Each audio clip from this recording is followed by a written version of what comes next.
Hello students, कैसे हैं आप सभी स्टूडेंट्स। स्वागत है आप सभी का dream batch for PRT, TGT and PGT जैसी पोस्ट्स के लिए कंप्लीट वीडियो सीरीज में। फ्रेंड्स, आज की थर्ड वीडियो के अंदर हम लोग डिस्कस करेंगे वर्कर्स एंड लेबर मूवमेंट्स, यानी श्रमिक और श्रम आंदोलन इन यूरोप। तो चलिए फ्रेंड्स, स्टार्ट करते हैं ज़्यादा समय वेस्ट ना करते हुए। अगर आप लोग D plus B KVS and REET जैसे एग्जाम्स की प्रिपरेशन कर रहे हैं एंड आप लोग टीजीटी के लिए कंप्लीट एसएसटी यानी सोशल साइंस को पढ़ना चाहते हैं, तो आप लोग इस वीडियो सीरीज से ज्वाइन हो सकते हैं। तो चलिए फ्रेंड्स, स्टार्ट करते हैं ज़्यादा समय वेस्ट ना करते हुए। लेकिन उससे पहले अगर अभी तक आप लोगों ने चैनल को सब्सक्राइब नहीं किया है तो फर्स्ट ऑफ ऑल चैनल को सब्सक्राइब कर लीजिएगा, ताकि आपको आने वाली वीडियोज़ की नोटिफिकेशन टाइम टू टाइम मिलती रहे।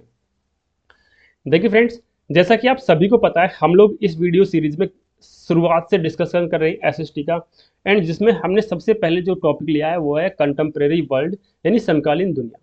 एंड इससे पहले वाले फर्स्ट चैप्टर में industrial revolution and second chapter global economic depression में हम लोगों ने जाना था कि सन 1700 से लेके सन 1947 तक का जो ये इतिहास है, इट मीन्स 250 सालों के आसपास का जो ये इतिहास है, इसको हम लोग कहते हैं समकालीन दुनिया। इसको फ्रेंड्स हम लोग समकालीन दुनिया के नाम से जानते हैं। एंड समकालीन दुनिया में चार इंपॉर्टेंट टॉपिक आते हैं: industrial revolution, global economic depression, workers and labour movements and world Wars first and second. तो इसमें फ्रेंड्स, इस वीडियो सीरीज में हम लोग ऑलरेडी फर्स्ट वीडियो को यानी industrial revolution and second video global economic depression को काफ़ी डिटेल्स में डिस्कस कर चुके हैं, जिसमें आप लोगों के काफ़ी पॉजिटिव कमेंट्स रहे एंड आप लोगों ने बोला कि भाई इस वीडियो सीरीज को सर आगे कंटिन्यू किया जाए ताकि हम लोगों की हेल्प हो सके।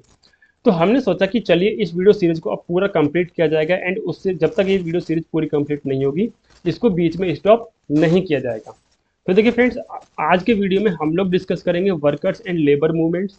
बट अगर आप लोग आज के वीडियो को काफ़ी डिटेल्स में समझना चाहते हैं, तो इसके लिए ज़रूरी है कि आप लोग industrial revolution and global economic depression यानी फर्स्ट एंड सेकंड वीडियो काफ़ी डिटेल्स में पूरी अच्छे से देखें, क्योंकि आज की वीडियो की जो कहानी है ना, वो कम्प्लीटली डिपेंड है global economic depression and industrial revolution दोनों टॉपिक्स पर। इन दोनों टॉपिक्स को समझे बिना आप लोग आज के टॉपिक को डिटेल्स में एंड कम्प्लीटली समझ नहीं पाओगे। इसलिए मैं कह रहा हूँ कि आप लोग, इसलिए मेरी रिक्वेस्ट है कि आप लोग अगर आज के चैप्टर को अच्छे से समझना चाहते हैं तो फर्स्ट एंड सेकंड वीडियो को आप लोग जरूर देखिएगा। तो चलिए फ्रेंड्स, स्टार्ट करते हैं आज की वीडियो को, जिसमें हम लोग देखेंगे labour and workers movement in Europe. तो देखिए, सबसे पहली बात तो अगर हम किसी भी इंसान यानी लेबर या पीजेंट्स यानी किसान लोगों की अगर बात करते हैं यूरोप के अंदर में, इनकी कंडीशंस कैसी थी, इनकी परिस्थितियाँ कैसी थी, इनकी स्थितियाँ कैसी थी, तो इसके लिए हमको जानना पड़ेगा कि इनका बैकग्राउंड क्या था। मीन्स इसके पीछे के इतिहास की कहानियों को हमें जानना पड़ेगा। तो देखिए, इसके पीछे की एक कहानी आप लोग समझने की कोशिश कीजिएगा, जो हमने जानी थी इंडस्ट्रियल रिवॉल्यूशन वाले फर्स्ट चैप्टर के अंदर। इसको अभी मैं शॉर्ट में आपके लिए डिस्कस कर देता हूँ अगर आप लोग भूल गए हैं, बट अगर आप लोग को डिटेल्स में देखना है तो आप लोग फर्स्ट वीडियो में जाकर देख सकते हैं। हमने देखा था कि जो विलेज के जो लोग थे, उनको सिटी के अंदर सिटीज में जाना पड़ा था जॉब को फाइंड करने के लिए। क्या करने के लिए फ्रेंड्स? जॉब्स फाइंड करने के लिए विलेजेस को छोड़कर सिटीज में जाना पड़ा, यानी रूरल एरिया को छोड़कर अर्बन एरियाज में जाना पड़ा। और इस सभी के पीछे एक बहुत बड़ी स्टोरी ये थी कि जो अमीर लोग थे उन्होंने आसपास के, अब गाँव के आसपास की सभी जगह को खरीद लिया था, पूरी जो भूमि थी उसको सभी को खरीद लिया था। और गरीब जो किसान थे या फिर जिनके पास में खेती नहीं थी, जमीन नहीं थी, ऐसे जो किसान थे और जो लोग पशुपालन से अपनी ज़िंदगी को जीते थे यानी पशुपालन करते थे, वो सभी लोगों के पास में क्या था, ज़मीन की इतनी ज़्यादा कमी हो गई कि वो लोग अपने जानवरों को चरा नहीं सकते थे। वो लोग खेती, क्योंकि जिनके पास खेती नहीं थी तो वो लोग खेती भी नहीं कर सकते थे। जिनके पास में कम ज़मीन थी वो उस ज़मीन से खेती कर कर अपना जीवन को सही से जी नहीं पा रहे थे। इसलिए इन सभी विलेज के लोगों ने क्या सोचा कि हम लोग सिटीज़ में जाएंगे और जॉब्स फाइंड करेंगे और वहाँ पर जॉब्स करके एक अच्छी इनकम प्राप्त करेंगे। तो ये स्टोरी मैंने शॉर्ट में यहाँ पर आप लोगों को सुनाई है, इसको डिटेल्स में हमने फर्स्ट चैप्टर में डिस्कस किया था। तो देखिए friends, at the beginning of industrialization यानी जो औद्योगिकरण था, उसके शुरुआत में क्या हो रहा था कि जो ह्यूमन लेबर थी यानी मानव थे, मानव जो श्रम था, लोग थे श्रम करने के लिए, मजदूर थे, उनकी कोई भी कमी नहीं थी। काफ़ी भरपूर मात्रा में लोग उपलब्ध थे, इंसान उपलब्ध थे, ह्यूमन उपलब्ध थे सिटीज़ में जॉब करने के लिए, यानी ह्यूमन लेबर काफ़ी अच्छी मात्रा में थी। और इस सब के पीछे कारण क्या था? वही कारण था कि विलेज से लोग सिटीज़ में गए थे जॉब्स फाइंड करने के लिए। Poor peasants and vagrants move to cities in large number seeking jobs. वही देखिए, जो पुअर जो किसान थे या जो भूमिहीन किसान थे, वो सभी लोगों ने क्या करा, सिटीज की तरफ मूव किया जॉब्स को फाइंड करने के लिए। और क्योंकि सप्लाई काफ़ी ज़्यादा थी लेबर्स की, बहुत ज़्यादा लोग थे वर्क करने के लिए सिटीज़ में, इसलिए उनके जो वेजेस थे, उनकी जो सैलरीज थी वो काफ़ी कम थी। देखिए डेफिनेट सी बात है, अगर इतने सारे लोग वर्क करने के लिए उपलब्ध होंगे तो कंपनीज को क्या है, कंपनीज तो भाई किसी को भी जॉब देंगी, तो कम से कम सैलरी में वो कंपनीज क्या करेंगी, लोगों को जॉब प्रोवाइड करने की कोशिश करेंगी। इसलिए यहाँ की जो सैलरीज थी ये बहुत कम थी। तो देखिए यही आगे चल कर एक बहुत बड़ा इशू बनेगा, क्योंकि अगर किसी इंसान से काम कराया जा रहा है, किसी इंसान को वर्क दिया जा रहा है और उसको सैलरी बहुत कम दी जा रही है, तो भाई वो हो सकता है कि कुछ समय के लिए उस जॉब को सेटिस्फाई तरीके से करे, बट कुछ समय बाद में ऐसा होगा कि वो अपनी सैलरी से सेटिस्फाई नहीं होगा। तो यही चल के आगे यही क्या होगा, जो कम वेजेस हैं आगे चल के बहुत बड़ा इशू बनेंगे, जिनकी वजह से हम कहेंगे कि किसानों की एक तरह से यूनियंस बनेंगी, और किसान या फिर जो हम कहेंगे लेबर जो लोग हैं, ये अपनी यूनियंस बनाएंगे और कंपनीज के खिलाफ में फिर से आंदोलन करेंगे अपनी सैलरीज को बढ़ाने के लिए। Many individuals, many industries the in many industries the demand for labour was seasonal. ये काफ़ी सारी इंडस्ट्रीज ऐसी थी जिनमें लेबर्स की जो डिमांड थी वो सीजनल थी। भाई सपोज कीजिए कि कहीं पर किसी कंपनी में सिर्फ और सिर्फ सर्दियों में काम है, किसी कंपनी में बुक बाइंडिंग का काम है, कहीं पर क्रिसमस के लिए ज़रूरत है, कहीं पर विंटर सीजन के लिए ज़रूरत है, कहीं पर जो शिप्स होती हैं, पानी के जहाज होते हैं, उनकी मरम्मत के लिए ज़रूरत है। तो ये सभी लेबर कैसे थे, कंपनीज को कुछ समय के लिए चाहिए था और उसके बाद में उन लेबर्स को कंपनी से फायर कर दिया जाता था, उनकी जॉब को छीन लिया जाता था, जिससे वो लोग काफ़ी लंबे समय तक अनएम्प्लॉयड रहते थे, यानी उनको एम्प्लॉयमेंट नहीं मिलता था। मीन्स हम कहेंगे कि बहुत सारे लेबर्स ऐसे थे जिनको 1 मंथ 2 मंथ या 3 मंथ के लिए वर्क मिलता था और उसके बाद में वो अनएम्प्लॉयड रहते थे। बढ़ते नेक्स्ट पॉइंट की ओर।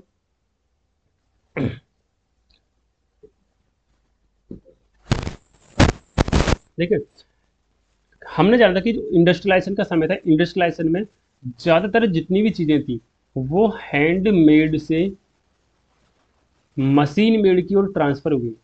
इट मीन्स जो भी सामान हाथों से बनाया जाता था वो सभी सामान मशीनों से बनाए जाने लगे।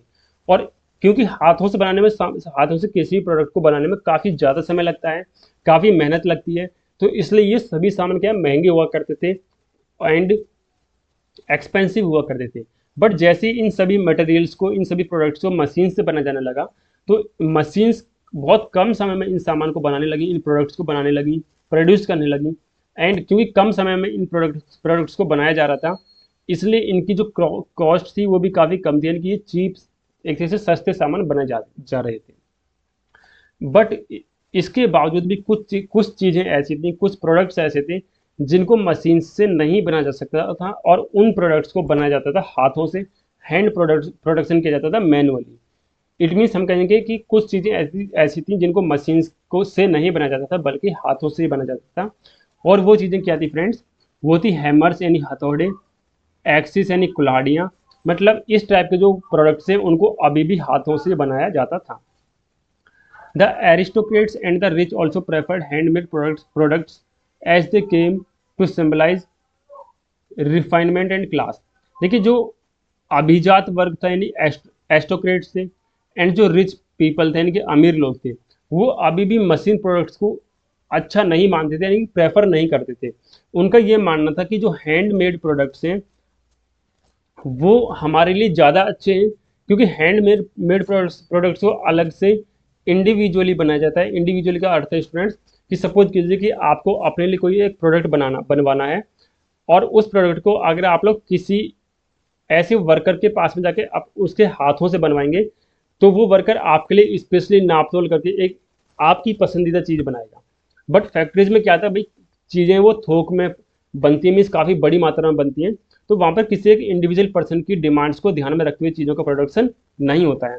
इसलिए जो अमीर लोग थे और जो एस्टोक्रेट्स थे, इनको पसंद था कि भाई वो इंडिविजुअली अपनी पसंद के अनुसार हैंडमेड प्रोडक्शन करवाएं अपनी चीज़ों का, है ना।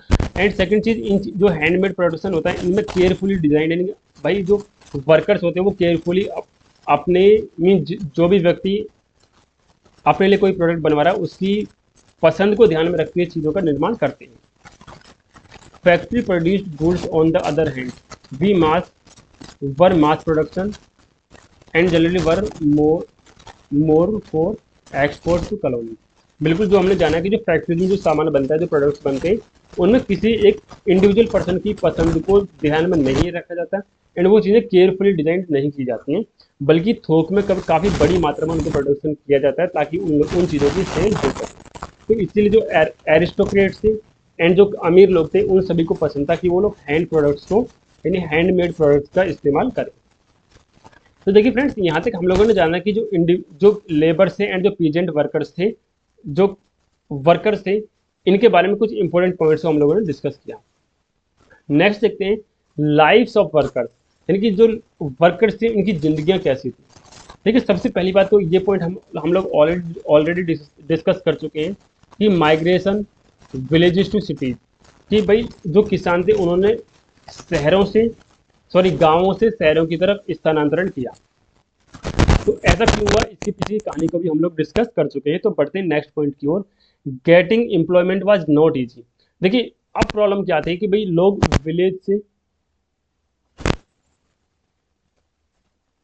सिटीज की ओर मूव तो कर गए, लेकिन सिटीज में जब उनको जॉब्स फाइंड करनी होती थी तो इतना इजी नहीं था। चाहे हो सकता है कि भाई बहुत सारे वर्कर्स अवेलेबल थे, बट फिर भी इनको जॉब्स फाइंड करने के लिए क्या करना पड़ता था, अपने किसी रिलेटिव की सिफारिश चाहिए होती थी, अपने किसी फ्रेंड की सिफारिश चाहिए होती थी। मिस बिना किसी रिलेटिव या बिना किसी फ्रेंड के इनको उस पर्टिकुलर कंपनी में जॉब नहीं मिलती थी, इसलिए जॉब को फाइंड करना भी एक काफ़ी, हम कहेंगे कि मुश्किल भरा टास्क था। इसी के साथ में जो लो वेजेस थे यानी कि काफ़ी कम सैलरी थी, उसने भी इनकी ज़िंदगी को काफ़ी अफेक्ट किया। भाई वर्कर्स की जो सैलरी थी वो काफ़ी कम थी, है ना, और इनके जो वर्किंग आवर्स थे, वर्किंग आवर्स यानी काम करने के जो घंटे थे, वो 14 से लेकर 16 के आसपास थे, यानी 14 से 16 घंटे के आसपास में इन वर्कर्स को काम करना पड़ता था, और इसके बीच में इनको रेस्ट भी बहुत कम मिलता था। मीन्स हम कहेंगे कि रेस्ट इनको ना के बराबर मिलता था, और इतने 14 से 16 घंटे इनको काम करना पड़ता था, और उसके बावजूद भी इनकी सैलरी बहुत ज़्यादा कम थी। तो इस प्रकार की जिंदगी थी वर्कर्स की यूरोप के अंदर। और इसी के साथ साथ में इनको अनएम्प्लॉयमेंट का भी डर रहता था कि भी सपोज कीजिए किसी को सैलरी बहुत कम मिल रही है, इतने सारे इतने सारे घंटों तक, यानी कि इतने लंबे समय तक उनसे काम कराया जा रहा है, 14 से 16 घंटे के आसपास में उनसे काम कराया जा रहा है, और इसके बावजूद भी इनको अनएम्प्लॉयमेंट का डर है। क्यों? क्योंकि भाई एक तो सीजनल वर्क था वहाँ पर, काफ़ी मतलब कुछ समय के लिए काम मिलता था, उसके बाद में लोग अनएम्प्लॉयड हो जाते थे। एंड इसी के साथ साथ में किसी भी वर्कर को किसी भी समय पे फायर कर दिया जाता था, क्योंकि भाई वर्कर्स तो काफ़ी बड़ी संख्या में अवेलेबल थे। तो भाई जो कंपनी वाले लोग थे वो क्या करते थे, किसी वर्कर को कभी भी फायर कर देते थे, जॉब से निकाल देते थे, और सोचते थे कि भाई दूसरे वर्कर को उसकी जगह पे पोस्टिंग दे दी जाए। इसी वजह से क्या हुआ, स्विंग दंगे हुए, यानी कि इनको हम लोग स्विंग दंगे के नाम से जानते हैं। इसमें काफ़ी सारे ऐसे दंगे हुए जिनमें वर्कर्स ने डिमांड की भाई हमारी वेजेस को बढ़ाया जाए, यानी हमारी सैलरीज को बढ़ाया जाए, हमारे जो वर्किंग आवर्स है इनको कम किया जाए, यानी काम के जो घंटे हैं इनको कम किया जाए, और हमको जॉब्स को परमानेंट किया जाए, एक तरह से उनकी जो जॉब की सेफ्टी दी जाए। इस प्रकार के जो दंगे हुए उनको हम लोग बोलते हैं swing riots. Working condition of workers, देखिए यहाँ पर हमने देखा था कि जो वर्कर्स की लाइफ थी वो कैसी थी।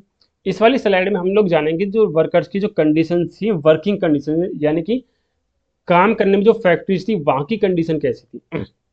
तो देखिए जहाँ पर यूरोप में ज़्यादातर लोग जो काम करते थे, ज़्यादातर फैक्ट्रीज में जो कंडीशन थी वो क्या थी, ज़्यादा मीन्स वहाँ पर काफ़ी गर्म क्षेत्र होता था, उनका एरिया काफ़ी गर्म होता था। क्यों? क्योंकि आप लोगों ने इंडस्ट्रियल रिवॉल्यूशन वाले फर्स्ट चैप्टर में देखा होगा कि इंडस्ट्रियल रिवॉल्यूशन में स्टीम पावर का इस्तेमाल हो रहा था, और स्टीम पावर के लिए क्या करना पड़ता है स्टूडेंट्स, वाटर को गर्म करना पड़ता है काफ़ी बड़ी संख्या में। तो क्योंकि वाटर को गर्म करेंगे, स्टीम पावर का इस्तेमाल करेंगे, तो वहाँ का जो एरिया होगा वो ऑटोमेटिकली काफ़ी हॉट हो जाएगा, काफ़ी गर्म हो जाएगा, और इस हॉट यानी गर्म होने की वजह से क्या होता था, काफ़ी सारे वर्कर्स को काफ़ी सारे डिजीजेस का सामना करना पड़ता था, एंड काफ़ी सारे वर्कर्स की डेथ हो जाती थी इस बहुत ज़्यादा हॉट एरियाज की वजह से, हॉट इन्वायरमेंट की वजह से।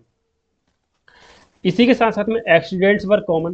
देखिए क्योंकि इंडस्ट्रियल रिवॉल्यूशन के समय पे हमने जाना था कि सारे प्रोडक्ट्स मीन्स ऑल ज़्यादातर जो प्रोडक्ट्स थे वो मशीन्स के द्वारा बनाए जाते थे, और क्योंकि मशीन्स का आविष्कार अभी अभी नया नया हुआ था, इसलिए इन मशीन से एक्सीडेंट्स ही बहुत ज़्यादा होते थे, और इसीलिए काफ़ी सारे जो एक्सीडेंट्स थे वो वर्कर्स के, मीन्स हम कहेंगे कि काफ़ी सारे वर्कर्स एक्सीडेंट्स में मारे जाते थे फैक्ट्रीज में। और इसी के साथ साथ में क्या था फ्रेंड्स, चाइल्ड लेबर काफ़ी बड़ी संख्या में थी। मीन्स जो नॉर्मली 7 से 8 साल के बच्चे भी यहाँ पर वर्क करते थे, इतनी बेकार कंडीशन में, इतने हॉट इन्वायरमेंट में, और इतने सारे एक्सीडेंट्स मशीन से हो रहे हैं, इस कंडीशन में भी काफ़ी सारे बच्चे क्या थे, जो 7 से 8 साल के बच्चे थे, वो भी चाइल्ड लेबर उनको करनी पड़ती थी अपने घर की स्थिति देखते हुए। एंड ये जो छोटे छोटे बच्चे थे, इनसे भी 14 से 16 घंटे काम करा जाता था, और इसके बावजूद भी इन बच्चों को पैसे यानी सैलरी भी काफ़ी कम दी जाती थी अगर कंपेयर किया जाए बड़े लोगों से। इट मीन्स काम भी ये पूरे 14 से 16 घंटे के आसपास कर रहे हैं, बट उसके बावजूद भी इनको सैलरी कम दी जाती है बाकी के लेबर के मुकाबले। इसी के साथ साथ देखिए, इतने इतना हॉट कंडीशन है फैक्ट्रीज में, इसके बावजूद भी कोई भी वेंटिलेशन की सुविधा नहीं थी किसी भी कंपनी में, और कोई भी एक्सीडेंट का इंश्योरेंस भी नहीं था। मीन्स ऐसा नहीं कि भाई अगर किसी का एक्सीडेंट हो जाता है तो उसको कुछ पैसे दे दिए जाए, कुछ इंश्योरेंस दे दिए जाए, तो उसके बावजूद तब भी क्या होता है कि जो वर्कर्स थे वो थोड़े बहुत हैप्पी होते हैं। बट एक्सीडेंट के कोई भी इंश्योरेंस नहीं था, कोई भी पैसे उनको नहीं दिए जाते थे, कोई भी कंपनसेशन नहीं दिया जाता था, एंड इसी के साथ साथ में कोई भी वेंटिलेशन नहीं था किसी भी कंपनी के अंदर में। और इसी वजह से जो कंपनीज थी यूरोप में, उनका एक नाम दिया गया है जिसको बोला जाता है मृत्यु जाल, यानी कि डेथ ट्रैप्स। ये डेथ जो ट्रैप्स है, ये एक वर्ड है जो कि यूरोप की कंपनीज यानी फैक्ट्रीज को एक नाम दिया गया है कि भाई जो कंपनीज है वो तो डेथ ट्रैप्स, यानी कि अगर कोई वर्कर वहाँ पर जाएगा तो वो एक मृत्यु के जाल में वहाँ पर फंस जाएगा। तो देखिए फ्रेंड्स, एक्चुअली क्या है, जो वर्कर्स एंड लेबर मूवमेंट्स जो चैप्टर हम लोग आज पढ़ रहे हैं, इसमें कोई ज़्यादा इंपॉर्टेंट ऐसे खास पॉइंट्स नहीं है, बस जितने पॉइंट्स में छोटे छोटे पॉइंट्स बता रहा हूँ, बस आप लोग इन पॉइंट्स को ध्यान में रखिएगा, क्योंकि इन्हीं पॉइंट्स से आगे चल के एमसीक्यूज बनेंगे। देखिए, हम लोग industrial revolution first chapter discuss कर चुके हैं, इसी के साथ साथ में हम लोग सेकंड चैप्टर डिस्कस कर चुके हैं, जिसमें हम लोगों ने जाना था इकोनॉमिक डिप्रेशन, और आज का वीडियो है वर्किंग वर्कर्स के बारे में, वर्कर्स के जो मूवमेंट्स हैं उनके बारे में। तो नेक्स्ट जो हमारा वीडियो आएगा वो इन तीनों चैप्टर से रिलेटेड हम लोग क्या करेंगे, एमसीक्यूज लेकर आएंगे, टॉप 200 एमसीक्यूज। इसके बाद में आप लोग उस एमसीक्यूज वाली वीडियो को जरूर देखिएगा। उसमें आप लोग देखेंगे कि आज का जो चैप्टर है वर्कर्स के जो मूवमेंट्स हैं, लेबर्स के जो मूवमेंट्स हैं, इनमें से जो छोटे छोटे पॉइंट्स जो मैं बता रहा हूँ, इनमें से ही एमसीक्यूज आप लोगों के लिए आएंगे, एंड सेम एमसीक्यू आप लोगों को आपके एग्जाम्स में भी देखने को मिलेंगे। इफेक्ट्स ऑफ लेबर यूनियंस क्या था? देखिए फ्रेंड्स, अभी तक हम लोगों ने जाना कि जो वर्कर्स की कंडीशन थी वो कितनी खराब थी, उनको सैलरी कितनी कम दी जा रही थी, अनएम्प्लॉयमेंट कितना ज़्यादा था, वर्किंग आवर्स कितने ज़्यादा थी, मीन्स ये सारे प्रॉब्लम्स हम लोगों ने देखी। अब क्योंकि इतनी सारी प्रॉब्लम्स हो रही थी, तो इसी प्रॉब्लम्स को ध्यान में रखते हुए क्या हुआ, लेबर की काफ़ी सारी यूनियंस बनी। क्या बना स्टूडेंट्स? लेबर की यूनियंस बनी, यानी संगठन बने, और उन संगठनों की डिमांड्स क्या थी? वर्किंग आवर्स को कम किया जाए, वेजेस को बढ़ाया जाए, यानी सैलरी को बढ़ाया जाए, वर्किंग आवर्स को कम किया जाए, फेयर ट्रीटमेंट किया जाए। देखिए, फेयर ट्रीटमेंट क्या है कि कंपनीज में वर्कर्स के साथ में जो गलत व्यवहार होता था, उनको इंश्योरेंस नहीं दिया जाता था, उनका एक्सीडेंट हो जाता था, काफ़ी सारी चीज़ें। तो ये सारा जो ट्रीटमेंट है वो फेयर होना चाहिए, तो एक इंसाफजनक ट्रीटमेंट होना चाहिए।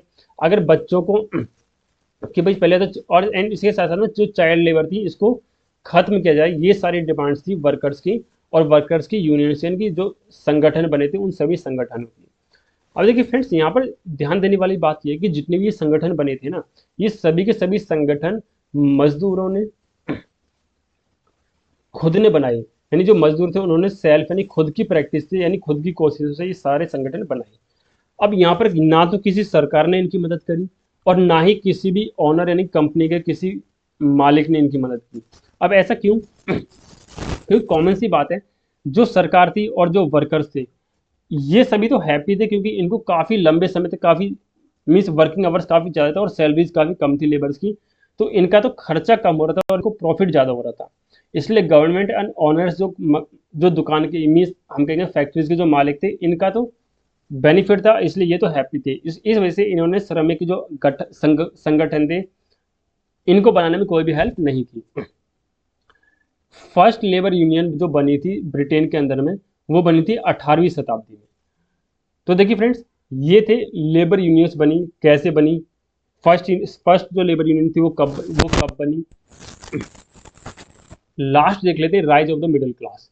देखिए, इन सभी कंडीशंस के बाद में क्या हुआ कि जो मिडिल क्लास लोग थे वो धीरे धीरे करके एजुकेटेड होने लगे, और क्योंकि वो एजुकेटेड शिक्षित होने लगे, इसलिए उन्होंने क्या करा, स्किल बेस्ड जॉब्स को फाइंड किया। जो वर्कर्स थे जो बेकार कंडीशंस में काम करते थे उसको छोड़ते हुए जो स्किल बेस्ड जॉब है जैसे क्लर्क्स हो गए या अकाउंटेंट्स हो गए, ऐसी जॉब्स को प्रेफर किया। पढ़े लिखे होने के बाद में पहले इन्होंने एजुकेशन प्राप्त की, उसके बाद में स्किल बेस्ड जॉब्स को प्राप्त किए। और क्योंकि उन्होंने एक अच्छी जॉब प्राप्त की, उनकी सैलरीज काफ़ी अच्छी थी, उनके वर्किंग आवर्स कम थे, है ना, और इसी के साथ साथ में उनके साथ में फेयर ट्रीटमेंट भी होता था। मीन्स इनको सारी चीज़ें काफ़ी अच्छी मिल रही थी। इसी वजह से जो मिडिल क्लास है, इस क्लास का यहाँ पर क्या हुआ, राइज हुआ, इस क्लास ने डेवलपमेंट किया काफ़ी अच्छे प्रकार से। तो देखिए फ्रेंड्स, आज की वीडियो हमारी यही थी। इसमें हम लोगों ने जाना कि लेबर्स एंड वर्कर मूवमेंट्स क्या थे, लेबर्स की लाइफ में क्या प्रॉब्लम्स थी, उन्होंने अपनी प्रॉब्लम्स का सॉल्यूशन कैसे कैसे किया, और जो मिडिल क्लास था उसका राइज कैसे हुआ। तो अगर आप लोगों को वीडियो अच्छी लगी हो, हेल्पफुल लगी हो, तो चैनल को लाइक शेयर एंड सब्सक्राइब जरूर कर दीजिएगा।